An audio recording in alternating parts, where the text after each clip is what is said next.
I'm Tom Common. You are watching The Alternate Beat, and with me tonight is Doug MACMILLAN from the Connells, who are on tour promoting their latest release on TVT Records called One Simple Word. Here it is. If you're looking for it in your record store, it's a really good album. And Doug, hi. I'm Doug and I'm speaking. How you doing? Good, how are you? Oh, you know. One Simple Word is the newest. And that's it. Yeah. I guess I've heard that it's kind of like a step backwards, forwards. Yeah, that's a good way to put it. Yeah, it's probably a little more like our second album in some ways, in the way it moves. But I don't know. In many ways, we work with like Hugh Jones, and he got us to really perform well. I think in the studio, and got a little more, got the attack going, and so in many ways, it's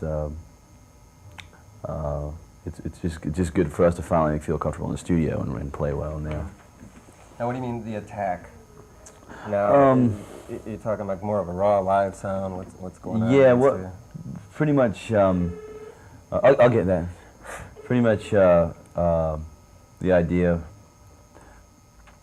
in the past has been that people have, I don't know, I've had people come up to me and say they really liked us live and they wish that we were a little more like that on the album, which is really hard to do. I mean, I think it's kind of insane to try to recreate that, but we pretty much didn't really think about that at all when we were recording. We didn't attempt to do anything. We didn't try to go in any direction. I mean, in that respect, we tried to do that in the last album. I don't know if it really worked. You know, the sounds were there, but I don't know if we were as comfortable playing in that environment as we were this time around. So, yeah, I think we kind of bridged the gap a little bit without really consciously trying to do it.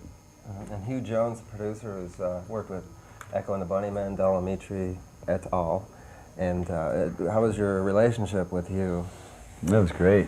He's really great. He would work. God, man, he would work for 15 hours a day. I mean, and everybody would just kind of come in and out and do what they were supposed to be doing. But he's pretty funny. He would. He's pretty good about pushing you, getting you to do what you should be doing, and that was nice. He's a real, he's a full-up producer. I mean, he's a rock producer, and he's got real definite ideas about the industry and the way things should be, and I agree with all of them. We made a record that would ultimately used a lot of older sort of equipment for mixing and stuff, and he really wanted to get that, what he would call that warmer sound, rather than that real sterile drum, that you hear a lot lately on everything. So, yeah, he was really great. I mean, it was nice to have somebody who, even though he's been in this business for a long time, he still maintains really, really great values. Now, you say he pushed you. Are the Connells a band that needs to be pushed? No, not pushed. I mean, more like motivated. We were recording in Wales, which is a very nice place. It's a very beautiful countryside, and it was a really relaxing environment.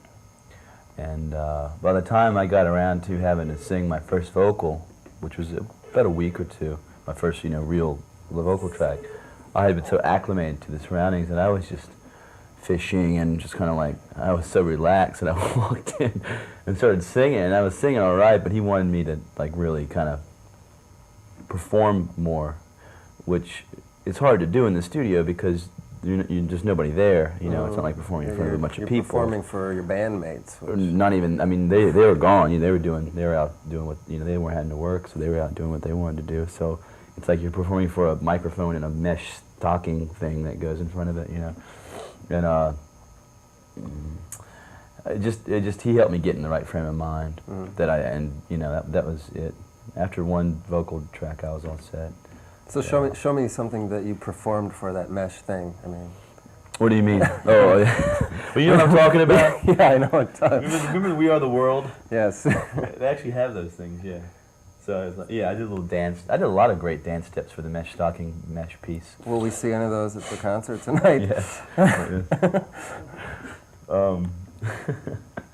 Yeah, we had a good time. I mean, one night we were recording there. We were about a 2 or 3 mile jaunt from this small town, and so after dinner we'd go get beer and stuff for the night.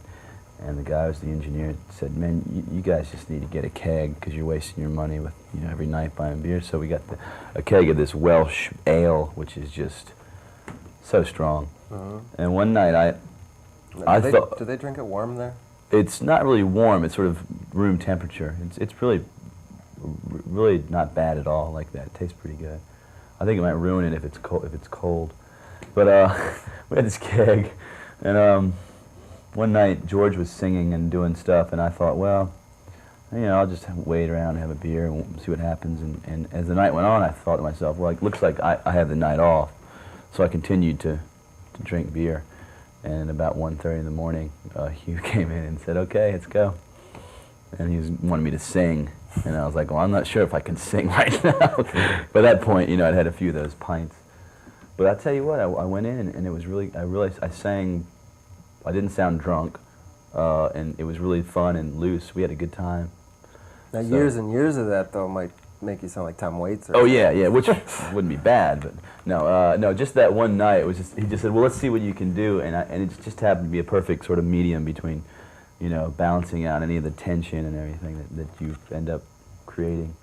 But I listened to that and I said, I can't believe I'm not like, stumbling all over my words and everything. It was pretty amazing. Now, Stone Cold Yesterday is the single, and I understand it's doing pretty well.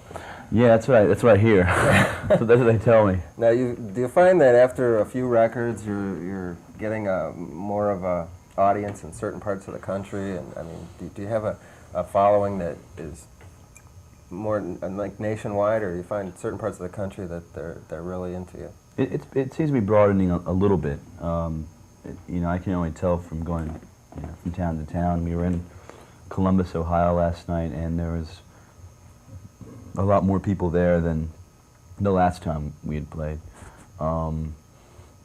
We did some shows in September before the album came out in places like Starkville, Mississippi, and weird sort of small towns that we had never really been to before. So we're kind of like broadening it out through that, and I think slowly but surely it's kind of growing in the Midwest and Texas.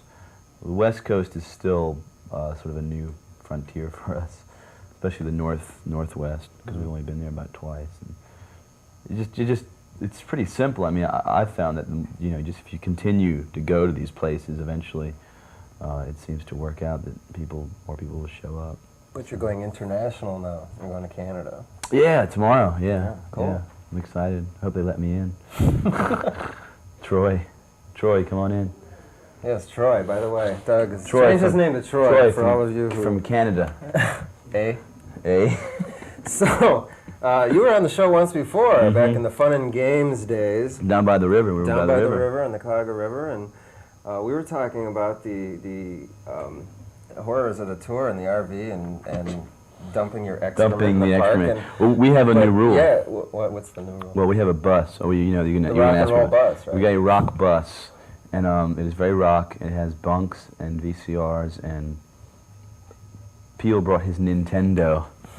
It's classic, and the novelty of it is still not worn off. But as I was telling you before, the first thing we did on the bus was to watch Spinal Tap immediately, sort of to put a little perspective on things. And on the rock bus, there's probably no better way to watch Spinal Tap. Oh yeah, especially the scene when they're on their rock bus and the guy's playing video, computer magic, as he called it.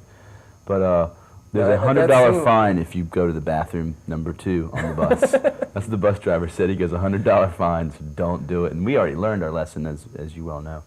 We told you last time, but yeah, that's kind of gross, but that's sort of the reality of rock and roll, I guess. Well, we have to tell our public that it is not all glamour. Oh no, it's sick. It's hard work, and well, anyway, we have some things to give away here that we're going to be talking about later. So that was the Connells. That was one of the things. It's a Nerf. Is it really a Frisbee? Well, that's what they call it. I mean, I don't think it is. I think it's sort of a cheap foam disc with writing on it. But well, Frisbee is actually a brand name, so yeah, and we can't say that. Yeah, you can't really. It's not. It's probably not even Nerf. Nerf is a brand name. I don't even think it's just foam. foam disc foam disc with that writing flies. on it. Are we going to give it away? Connells. Sure. We're going to do that give it away later. though. Okay, sorry. But right now we're gonna wish you the best, Okay. and I hope that we see you again next time. I think so. I think it'll happen. And good luck on the tour, and we'll see you tonight at Peabody's, Thanks. down under in Cleveland, the Connells. The new album on TVT Records is called One Simple Word. It looks like this. It looks a lot like this, too. It looks a little like that. And see ya. Doug McMillan, the Connells.